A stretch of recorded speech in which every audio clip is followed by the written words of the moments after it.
Leo tunaposherehekea Eid al-Fitri baada ya kumalizika kwa mfungo wa Ramadhani, ni wasihi Waislamu na wananchi wote tuendeleze ucha Mungu tuliouonesha katika kipindi cha mwezi mtukufu wa Ramadhani.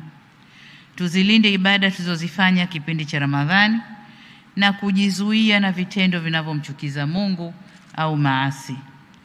Tuendelee na umoja na mshikamano tuliokuwa nao kwenye msimu wa mfungo. Udugu na mshikamano sio kwa kipindi cha mwezi mtukufu wa Ramadhani peke yake.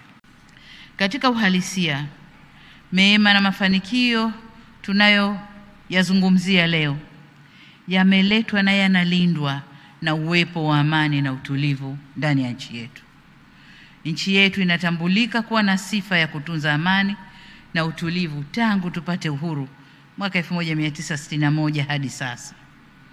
Utulivu huu umetuwezesha kuwa na mpangilio mzuri wa kubadilishana uongozi wa nchi kupitia utamaduni wetu wa kisiasa, uchaguzi wa kila baada ya miaka mitano. Kwa namna ya kipekee, nataka niwashukuru viongozi wa dini nchini kwa kuendelea kuwa walinzi imara wa amani yetu. Nchi yetu imeendelea kuwa yenye umoja na mshikamano kwa sababu viongozi wetu wa dini wanajiepusha na mahubiri yenye uchochezi na kuleta mifarakano. Waheshimiwa, kwanza mniruhusu nami niongeze sauti yangu kwenye kumshukuru Mwenyezi Mungu. Tujalia tumemaliza mfungo huu salama na leo tumekusanyika hapa kusherehekea Eid al-Fitri. Lakini kwa namna ya pekee ni mshukuru Mheshimiwa Sheikh Mkuu na Mufti wa Tanzania kwa mwaliko huu adhimu wa mimi kuja kuungana nanyi. Nashukuru sana. Lakini pia nimshukuru au niungane na Mufti kuwapongeza Waislamu wote nchini na duniani kwa kumaliza salama ibada ya swaumu kwa mwaka huu. Mwenyezi Mungu au Allah apokee funga zetu na ajalie ibada zetu zipate daraja la juu kabisa, na atujalie tuwe miongoni mwa waja waliopokelewa toba zao na kusamehewa madhambi yetu na kuepushwa na adhabu za kabri na moto. Katika kipindi hiki cha awamu ya 6 tumefikisha mwaka wa 4 wa uongozi. Nichukue fursa hii kumshukuru Mungu kwa uhai na afya njema, shani na jaala zake kwa kuniwezesha kulitumikia taifa letu. Shukrani zangu za dhati kwa viongozi wa dini nchi nzima kwa kunipokea kwa mikono miwili tangu nipopokea dhamana hii. Asanteni sana kwa kuwa nami bega kwa bega kwa dua, maombi na sala, pamoja na ushauri niliokuwa nikiupata kwa kipindi chote hiki. Asanteni sana kwa salamu za pongezi na kunitia moyo kwa kazi tunazoendelea kuzifanya kwa maslahi mapana ya nchi yetu. Hakika kutokana na wingi wa dua na maombi ilimpendeza Mwenyezi Mungu na imempendeza Mwenyezi Mungu kutufungulia milango ya kheri na baraka, kutujalia amani na utulivu nchini, hali iliyotujengea mazingira mazuri ya kutekeleza yote yaliyofanyika na kutunufaisha kiuchumi, kijamii na kisiasa. Nimefurahishwa sana na kauli mbiu yenu inayosema amani ndio msingi wa maendeleo. Shiriki uchaguzi kwa salama na amani.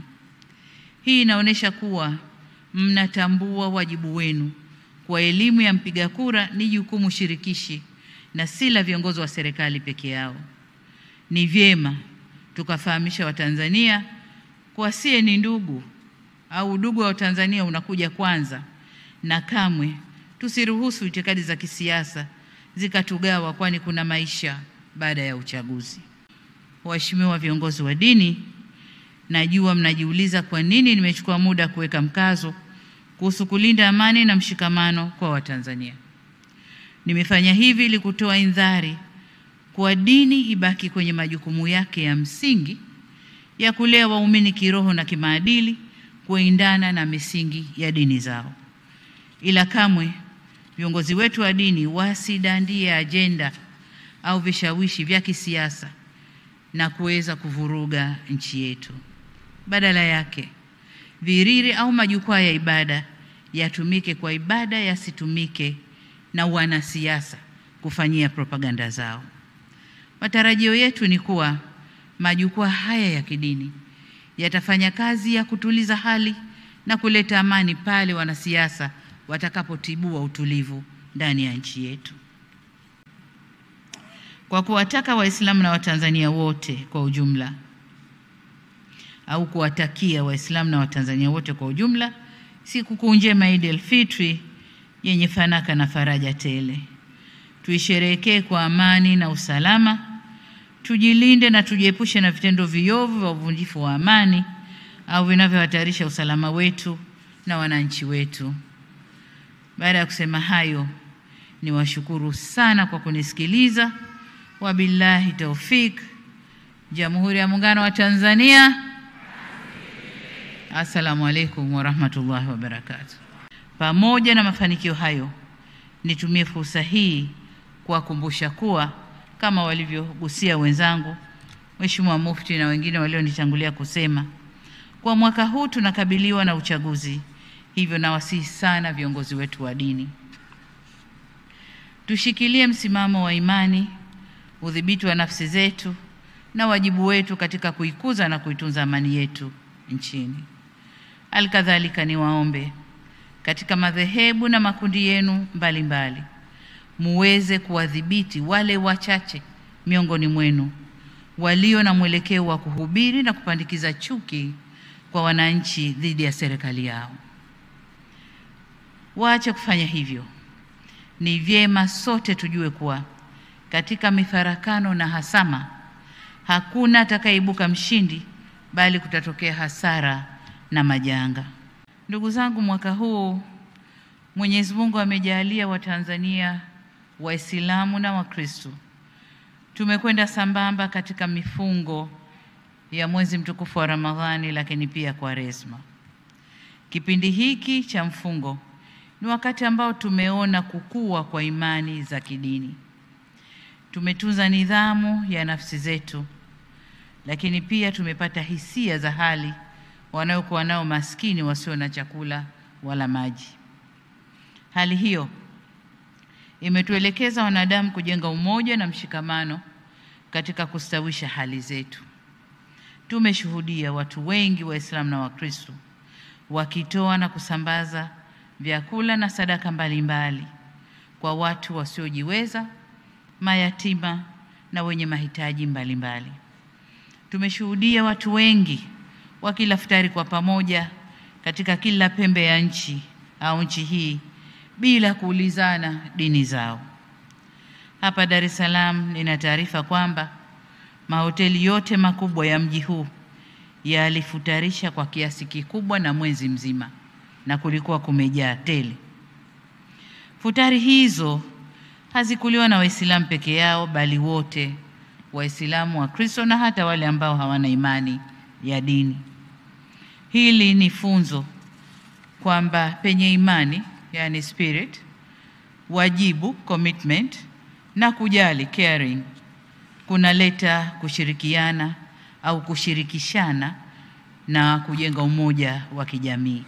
Na ndicho kilichotokea katika mwezi mtukufu. Wote tulikuwa wamoja, tukila pamoja, tukiomba, na yote ambayo tuliyafanya katika mwezi mtukufu. Kuhusu ombi lenu la kurasimisha masomo ya dini katika shule za awali na msingi, waziri wa elimu yuko hapa, waziri wa TAMISEMI yuko hapa. Na ombi hili lilishaletwa serikalini, lakini bado tunaendelea na mijadala huku tukiwashirikisha muda baada ya muda, tuone jinsi tunavyoweza kulifanyia kazi.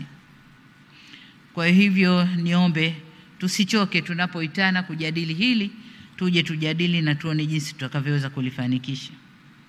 Niwaombe pia tuwe na subira kwenye kulikamilisha hili, kwa sababu bado hatujamudu kukamilisha ikama ya walimu wa masomo yote.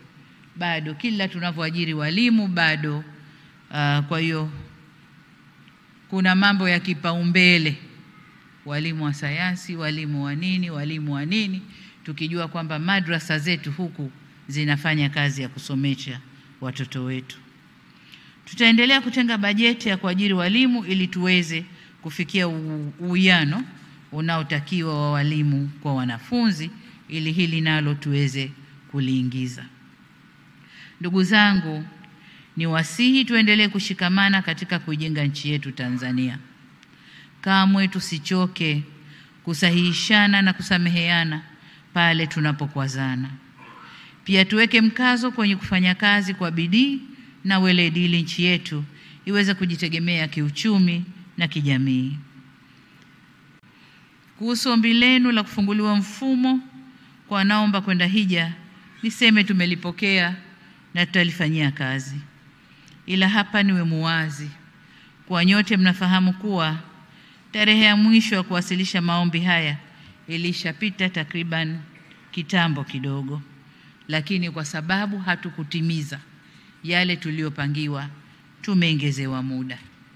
Sasa hili la kuomba utaratibu wa kufunguliwa kila mwaka, hii ni hisani, kwa tusigeuze kuwa ndio haki yetu. Hapana, kwa sababu wengine, nchi zingine wanajitayarisha, hawaombi kuongezewa na kila kitu wanakifanya kwa muda muafaka. Kwa nadhani tujitizame upande wetu, tujirekebishe nasi tuweze kwenda kama wanavyokwenda wengine. Serikali ya Saudi Arabia imeweka utaratibu huu kwa kuwa na muda maalumu wa kujisajili ili waweze kumudu kuhudumia mahujaji wote kikamilifu. Hija ni ibada, ila pia ni sehemu ya biashara kwa ile serikali au nchi tunayokwenda. Hivyo ni lazima waweke mazingira rafiki na wezeshi ya kuhudumia watu wote. Wakipata idadi ya watu mapema kutoka kila nchi, wanapata kujiandaa vyema. Lakini tunapokwenda last minute, hawajalipa, nisubiri, mimi taasisi yangu bado sijatimiza, tunakuwa tuna wakera wao, lakini wanatuona na sisi kwamba hatuna mpangilio mzuri. Niombe sana kuanzia mwakani tujipange vizuri. Waheshimiwa viongozi wa dini, jukumu la kusimamia amani nchini ni la serikali kupitia vyombo vya ulinzi na usalama.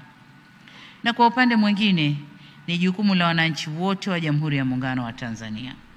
Kwa kiasi kikubwa, ari na mori za wananchi huchochewa na maelekezo ya viongozi wao wa dini.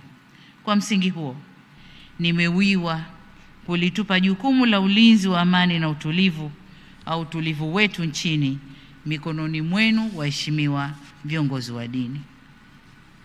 Serikali kwa upande wake tasimamia na kulinda misingi ya katiba ya kuheshimu uhuru wa raia na kuabudu na kuhubiri dini. Ila kamwe hatutomvumilia yoyote atakayetumia haki hii kuchochea chuki na uhasama. Tumeapa kulinda haki na utu wa kila Mtanzania. Hivyo hatutosita kufanya wajibu wetu bila woga. Waswahili husema, chelea mwana kulia basi hulia yeye. Kwa nasi hatuko tayari kulia sisi na tukamwacha mwana atovuke. Mwana yoyote atakayetovuka tashughulika naye ili kulinda wengi wasilie. Hatutafanya ajizi ya kutokushughulika na wavunjifu wa amani na wachochezi wa vurugu. Mheshimiwa Mufti na viongozi wa dini, serikali inatambua na kuthamini mchango wa nafasi ya dini katika kulea jamii na ustawi wake. Niwahakikishie kuwa tupo nanyi bega kwa bega katika kuhakikisha dini na nafasi yake katika kujenga uongofu kwa wananchi. Katika mwezi huu mtukufu wa Ramadhani, jitihada kubwa imefanyika ya kutoa elimu ya dini si tu kwa watoto bali hata wakubwa. Tumeona vikao vya elimu kupitia TV mbalimbali. Kwa nafuatilia TV Imani, Mahasim TV, Darsa TV, kule kwa Sheikh Walidi, lakini pia tumeona Busati la Mtoro kule kwa Sheikh Abbas. Vipindi mbalimbali, elimu mbalimbali ya dini, na hawa ni wachache tuliowataja. Kwa hiyo kwa mwaka huu niseme ndugu zangu viongozi wa dini, tumefanikiwa vizuri sana kukuza na kueneza elimu ya dini na kuwafanya watu. Lakini nilikuwa nafuatilia pia watu wanahojiwa. Kwa mfano jana walipovunja busati la Mtoro, baada ya kuvunja lile busati watu wakawa wanahojiwa. Hasa katika mwaka ambao misikiti imejaa ni mwaka huu. Kwa hiyo huo ndio mwendo wa kwenda. Niombe sana viongozi wa dini tuendelee kutoa elimu ili watu basi wajue hadhi yao na wajue wajibu wao kwa dini yao. Elimu ya namna hii hujenga watu na uchamungu, watu wema wenye upendo, utulivu na subra. Hujenga hulka njema zinazopunguza uovu kwenye jamii. Kwa msingi huu, niwapongeze kwa jitihada zenu za kuwajengea uwezo walimu wa madrasa kwa kuwapa mafunzo maalum ya elimu ya dini na mbinu za kufundisha au kufundishia, ikiwa ni pamoja na elimu ya saikolojia ya malezi kama mlivyosema hapa. Niwaombe mhakikishe kuwa elimu hii inakuwa endelevu. Isiwe tu kipindi ikapita tukaendelea mambo kama kawaida, lakini elimu hii ya kuwafundisha hawa walimu wa madrasa, kuwafundisha saikolojia ya malezi na mengine, iwe elimu endelevu. Na nasisitiza hili kwa sababu bila walimu hawa kupewa elimu, ni wazi kuwa tunahatarisha kupeleka watoto wetu madrasa kwa watu wasiojua kukaa nao. Na ndio zile kesi tunazosikia moja moja. Mwalimu wa madrasa kafanya, mwalimu wa madrasa kamshika, mwalimu wa madrasa hivyo. Sasa tukiwafundisha watajijua wao nani na wajibu wao. Kwa upande wetu serikali tuendelea kuchukua hatua za kisheria au kisera kuimarisha ustawi wa jamii, na niwaombe viongozi wa dini muendelee kutusaidia kuilinda taasisi ya familia na kuweka vijana wetu kiimani au kuwajenga vijana wetu kiimani, ili kwa pamoja tuweze kulinda taifa letu dhidi ya mmomonyoko wa maadili. Tukiangalia kwenye Surat Al-Mulk aya ya 15, Allah Subhanahu wa Ta'ala anasema yeye ndiye aliyefanya ardhi iwe nyepesi kwetu. Basi anatutaka tutembee katika pande zote na kuleta au tule riziki katika yale mambo aliyoyatengeneza, na kwake yeye ndiyo marejeo yetu. Aya hii inatufundisha kwamba wanadamu tunatakiwa kujitafutia riziki halali juu ya mgongo wa ardhi. Hivyo tusichoke kuitafuta riziki hii mpaka pale utakaporejea kwa Mwenyezi Mungu. Pia ibara 25 ya katiba yetu ya Jamhuri ya Muungano wa Tanzania inasema kazi pekee ndiyo huzaa utajiri wa mali katika jamii, na ndilo chimbuko la ustawi wa wananchi na kipimo cha utu. Na ndio maana awamu zote zilizoendesha serikali Tanzania wanakuja na slogan zenye neno kazi ndani yake. Kazi lazima ipo, kazi iendelee, hapa kazi tu, kazi ni utu, kazi ni nini. Lakini sasa hivi kupitia chama chetu tunakuja na slogan kazi na utu, tusonge mbele. Kwa hiyo kazi imesisitizwa kwenye dini, lakini pia huku kwetu kwenye serikali.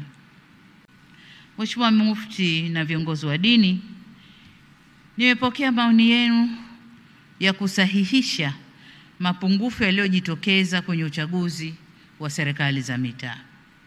Niwaahidi kuwa kama serikali tumejipanga uchaguzi huu kufanyika kwa njia ya haki kwa kusimamia misingi yote ya kanuni, sheria na desturi zote za uchaguzi.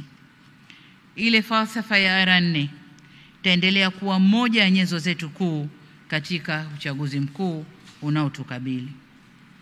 Nyote ni mashahidi wa maboresho na mageuzi makubwa tuliyokushafanya, kama vile kuruhusu mikutano ya kisiasa kuendelea nchini, inaendelea huko, bunge kufanya mabadiliko ya kisheria na kufuta sharti la mgombea kupita bila kupingwa, na sasa kila mgombea wa ubunge au diwani lazima apigiwe kura. Lakini vile vile tumeanzisha Tume Huru ya Uchaguzi iliyokuwa ikidaiwa miaka yote, tayari tumeshaianzisha.